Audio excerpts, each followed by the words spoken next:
how to get away with dating multiple women at once. So in late 2019, I had built up my dating life to a point where basically I was seeing a different girl for every day of the week.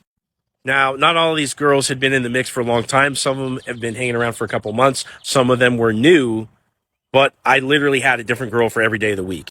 And the first thing that comes to mind when you hear something like that is like, okay, dude, what are you really doing? Are you like lying to these girls and telling them you love them? Are you like buttering them up? Like, why did you get yourself in those circumstances? Are you being ethical or not? And yeah, there are some guys out there that do that kind of thing. It's because they don't have game, number one, and they don't understand how all this stuff works. But it is entirely possible to be 100% ethical and date multiple women at once. Let's talk about it. So the first thing is you have to be 1,000% transparent. Okay. And one of the ways that you can do this is if a girl comes over to your house, she leaves a hair tie on the counter, just leave it there. If a girl asks you if you're seeing other women, say so. Don't try to rub it in their face, but be transparent. Now, the more and more you actually become this archetype of guy that has a lot of women in his space, the more and more other people accept that that's the real you, and that's just how Benny is. Now, there's other things at play here.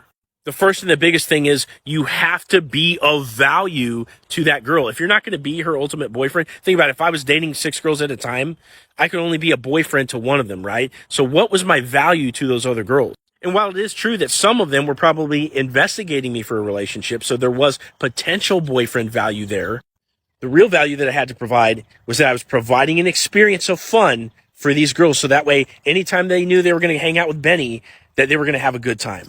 A lot of jokes, a lot of playing around, a lot of cool date plans and reservations, never a dull moment.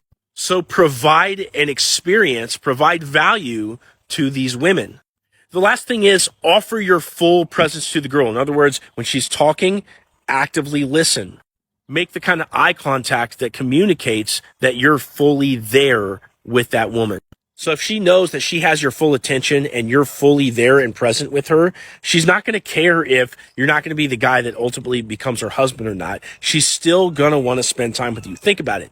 If you had a choice for either sitting at home, being on Netflix, or being in the company of an attractive woman that pays attention to your every move and laughs at the things you say and, has a good time with you, you're going to choose that every single time. So if you do all these things, the girls that you date will not have a problem with the fact that you're dating other women. And if you want help with this kind of thing, watch the pinned video up at the top of my profile. It'll tell you how to either work with me one-on-one or how to get into my group coaching program. Drop your thoughts in the comments, like this video, and check out my other ones up here.